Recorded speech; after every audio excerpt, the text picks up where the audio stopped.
جب تک اور یہ گناہ کرنا نہیں چھوڑتی اس عورت کی کوئی نماز قبول نہیں کی جاتی۔ حدیث نبوی صلی اللہ علیہ وسلم ہے، جو عورت بس یہ ایک گناہ کرتی ہے، کتنی نمازیں پڑھ لے، تہجد پڑھ لے، کوئی نماز قبول نہیں ہوگی۔ زندگی میں ایک بات ضرور سن لے۔ بسم اللہ الرحمن الرحیم۔ قبولیت اعمال ایک راز ہے جو موت کے بعد ہی کھلے گا، اور اگر اعمال کے قبول و عدم قبول کا معلوم کرنا اتنا آسان ہوتا تو ریاکاروں اور بدنیتوں کی اتنی کثرت نہ ہوتی۔ البتہ شریعت نے قبولیت اعمال کا معیار کسوٹی بتا دی ہے۔ عمل کرنے والا صحیح العقیدہ ہو، عمل اہل سنت کے مطابق ہو، ان کو برباد کرنے والے گناہوں سے بچتا ہو، اسے اللہ تعالیٰ نے قبولیت اور فضل کی امید رکھنی چاہیے۔ نیکیاں قبول یا مسترد ہونے کی علامات اور ہدایت کے عنوان پر ارشاد فرمایا، جس میں انہوں نے سعادت حج پانے والوں کو مد نظر رکھتے ہوئے کہا، کائنات کی تخلیق کا مقصد اللہ کی عبادت ہے، اور عبادت کی قبولیت کے لیے جدوجہد از بس ضروری ہے۔ چنانچہ عدم ایمان کے باعث کفر اور منافق کا کوئی بھی عمل آخرت میں فائدہ نہیں دے گا، البتہ انہیں دنیا میں پورا بدلہ دے دیا جائے گا۔ عمل کی قبولیت کے لیے اخلاص اور اتباع سنت لازمی امور ہے۔ اخلاص کا مطلب یہ ہے کہ نیکی کا مقصود اور مطلوب صرف رضا الہی ہو، جس کے لیے نیت بنیادی کردار کی حمل ہے۔ نیت کی وجہ سے چھوٹا عمل بھی بڑا بن جاتا ہے۔ انہوں نے یہ بھی کہا، تقویٰ تسلسل کے ساتھ نیکیاں، نیکی کے لیے دلی رغبت، نیکی پر ثابت قدمی اور اعضاء کا صحیح سلامت رہنا نیکی قبول ہونے کی علامات میں سے ہے۔ اگر انسان کو عبادت کی حقیقی معرفت مل جائے، اسے اپنی ساری زندگی کی عبادات بھی پیچ نظر آئیں۔ اس لیے تو عظیم ترین عبادات کے بعد بھی استغفار سنت نبوی سے، اور مومن کبھی کبھار اپنی نیکی پر گمان نہیں کرتا بلکہ اللہ سے قبولیت کا امیدوار رہتا ہے۔ چنانچہ قبولیت کے لیے دعا شکر گزاری بناتا ہے۔ شکر کرنے پر اللہ کی طرف سے قبولیت کا وعدہ ہے۔ دوسری جانب شرک یا ریاکاری، نیکی کے عوض دنیاوی خدا کا حصول، حالت اعتداد میں موت، دین نفرت، اللہ کی ایجاد اور آخرت میں ملاقات کا انکار غضب الہی کا موجب بننے والے اعمال ہیں۔ منافقت ہٹ دھرمی، نماز کی بنیاد پر سنت سے تصادم، ربا کو نبی صلی اللہ علیہ وسلم کی بات پر فقیت دینا، پارسائی پر گھمنڈ، جرم کے پاس جانا، عصر کی نماز ترک کرنا، غیر شرعی مقصد کے لیے کتا پالنا، شراب نوشی سے نیکیاں مٹ جاتی ہیں۔ کچھ ایسی عورتیں ہیں جن کی نماز ان کے منہ پر ماری جائے گی، کیونکہ وہ عورتیں نماز تو پڑھتی ہیں، جنت جانے کے لیے ان کے صرف نماز پڑھنا کافی نہیں ہے، جنت تک انہیں پہنچا دے، کیونکہ وہ ایسی عورتیں نماز خوب پالتی ہیں، خوب روزہ رکھتی ہیں، روزہ نہیں چھوڑتا، لیکن ان کی نماز کوئی فائدہ نہیں، ان کی نماز کو جہنم کی آگ سے نہیں بچا سکتی۔ وہ ایسی نیکیوں کے ساتھ ایسے گناہ کرتی ہیں جو ان کے گناہ ان کو جہنم میں لے کر جائیں گے، کیونکہ آپ صلی اللہ علیہ وسلم نے فرمایا، دو چیزیں اسلام حقوق نے ہم کو دی ہیں، پہلی ہے حقوق اللہ، دوسرے حقوق العباد۔ پہلے حقوق اللہ، بعد میں بندے کے حقوق۔ اللہ کے حقوق میں نماز، روزہ، زکوٰۃ اور حج ہیں۔ بندے کو چاہیے کہ تمام حقوق پورے کرے۔ پھر اس کے بعد جو حقوق العباد ہیں وہ بہت مشکل ہیں۔ وہ حقوق اللہ میں سے کسی کا ایک حق کی پامالی ہو گئی، اللہ تعالیٰ آپ توبہ کریں، اللہ تعالیٰ معاف فرما دے گا، وہ غفور الرحیم ہے۔ لیکن اگر حقوق العباد میں سے کسی حق میں پامالی ہو گئی تو حقوق العباد کی معافی نہیں ہے۔ ناظرین، ہم آپ کو ان عورتوں کے بارے میں بتاتے ہیں جن کی نماز یا کوئی بھی نیکی قبول نہیں ہوتی۔ رسول اکرم صلی اللہ علیہ وسلم نے یہ بات بھی بیان کی تھی، جو عورت جوان ہو جائے جب تک سر پر دوپٹہ نہیں ہے نماز نہیں ہوتی۔ آپ نے یہ بھی فرمایا، جو اپنے بالوں کو نہیں ڈھانپتی اس کی نماز قبول نہیں ہوتی۔ رسول اللہ صلی اللہ علیہ وسلم نے یہ بھی فرما دیا، اگر کوئی عورت محجم میں جاتی ہے اور خوشبو لگا کر جب تک غسل نہیں کر لیتی اس کی بھی نماز قبول نہیں ہوتی۔ اس لیے فرمایا، اے عورتوں کی جماعت، تم میں سے کوئی محجم میں جانا چاہے خوشبو لگا کر نہ جائے جب تک یہ نہیں کر لیتی، نماز یا عبادت قبول نہیں ہوتی۔ خاوند کی نافرمانی کرنے والی حدیث کے الفاظ میں ہیں، تین ایسے لوگ ہیں ان کی نماز قبول ہونا تو دور کی بات کانوں سے بھی اوپر نہیں جاتی۔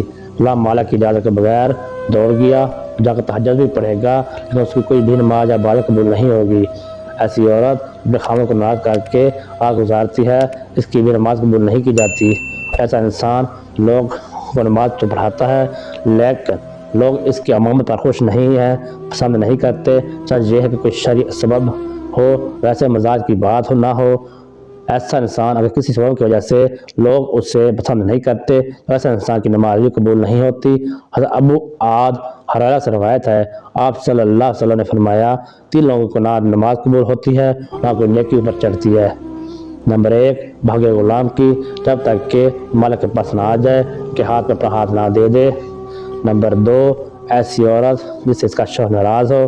تیسرا اور مست شرابی کی جب تک شراب کا اثر ختم نہ ہو جائے۔ اس حدیث کے فائدے میں لکھتے ہیں کہ مرد عورت پر نکراں ہے اور اس کے ماتحت ہے، خدا کے بعد عورت کے لیے شوہر ہی ہے، والدین کے حق پر شوہر کا حق غالب ہو گیا ہے۔ اگر مذہب میں اس کو سجدہ تعظیمی کی اجازت ہوتی تو عورت کو ہوتی اور شوہر کو سجدہ کرے۔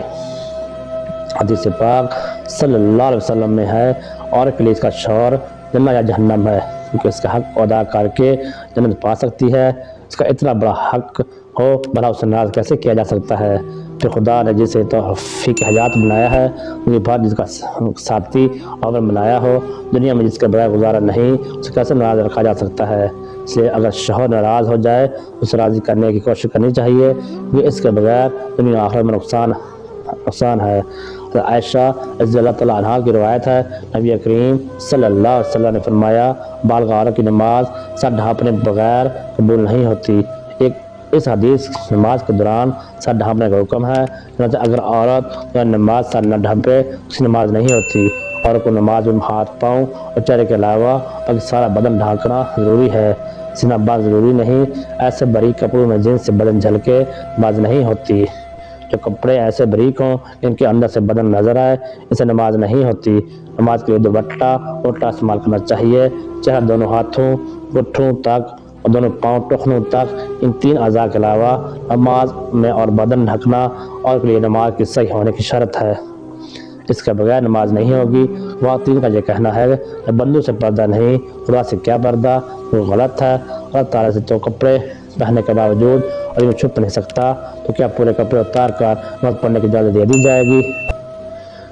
پھر بندوں سے پردہ نہ کرنا یہ مستقل گناہ ہے، تو اس عورت اس گناہ میں مبتلا ہو، اس لیے یہ کیسے جائز ہوگا وہ نماز بھی ستر نہ ڈھانکے؟ البتہ عورتوں کا یہ شبہ شیطان نے ان کی نمازیں غلط کرنے کے لیے ایجاد کیا ہے۔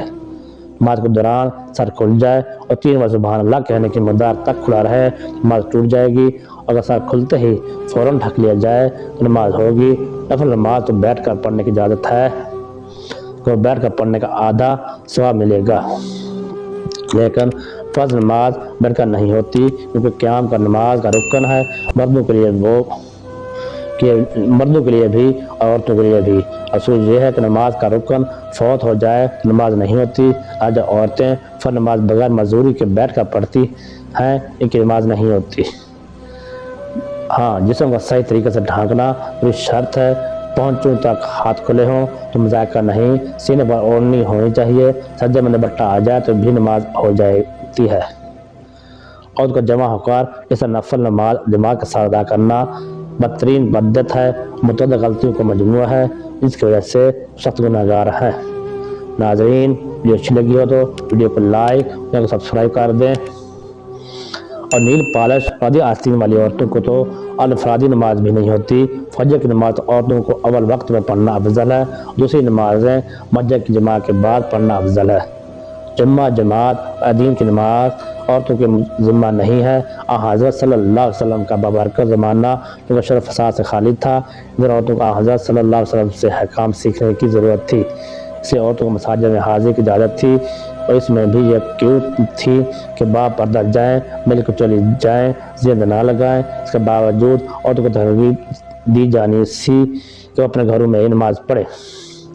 چنانچہ حضرت عبداللہ بن عمر رضی اللہ تعالیٰ عنہ سے روایت ہے کہ حضرت صلی اللہ علیہ وسلم نے فرمایا، ترجمہ اپنی عورتوں کو مسجد سے نہ روکو، پھر ان کے لیے زیادہ بہتر ہے۔ حضرت عبداللہ بن مسعود رضی اللہ تعالیٰ عنہ روایت ہے، رسول اللہ صلی اللہ علیہ وسلم نے فرمایا، ترجمہ عورت اپنے کمرے میں نماز پڑھنا گھر کی چادری میں نماز پڑھنے سے بہتر ہے، پچھلے کمرے میں نماز پڑھنا اگلے کمرے میں نماز پڑھنے سے بہتر ہے۔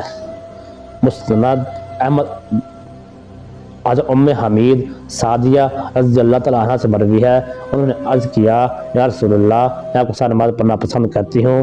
آپ صلی اللہ علیہ وسلم نے فرمایا، ترجمہ مجھے معلوم ہے تم کو میرے ساتھ نماز پڑھنا محبوب ہے، مگر تمہارا اپنے گھر کے کمرے میں نماز پڑھنا گھر کے صحن میں نماز پڑھنے سے بہتر ہے۔ گھر کے صحن میں نماز پڑھنا گھر کے احاطے میں نماز پڑھنے سے بہتر ہے۔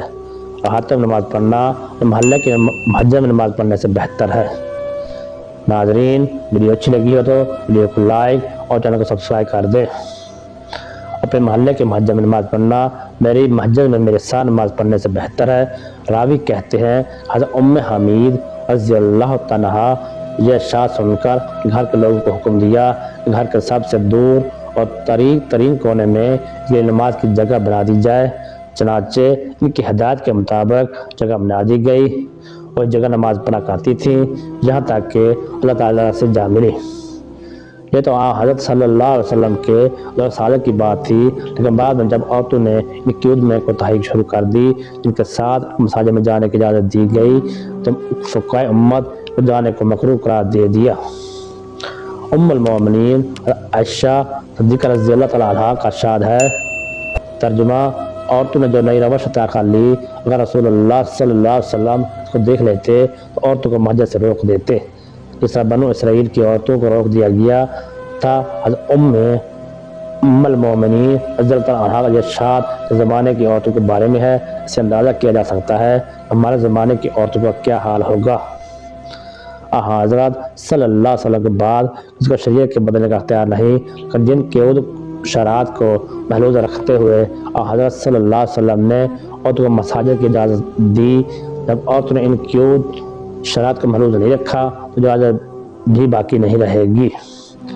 اس فقہ پر فقہ امت نے جو در حقیقت حکمائے امت ہیں عورتوں کو مساجد میں حاضری کو مکروہ قرار دیا گیا، گویا یہ چیز اپنی اصل اعتبار سے جائز ہے اور کسی عارضے کی وجہ سے ممنوع ہو گئی ہے۔ اور اس کی مثال ایسی ہے کہ وہ زمانے میں کوئی طبیب وہ کھانے سے منع کر دے، اب اس کے یہ معنی نہیں کہ اس نے شریعت کے حلال ہے۔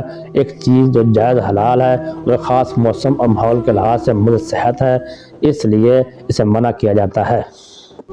اللہ پاک ہمیں دین کے سمجھ نصیب فرمائے۔ ویڈیو اچھی لگی ہو تو ویڈیو کو لائک اور سبسکرائب کرتے ہیں اور اللہ کا پیارا نام لکھیں۔ شکریہ۔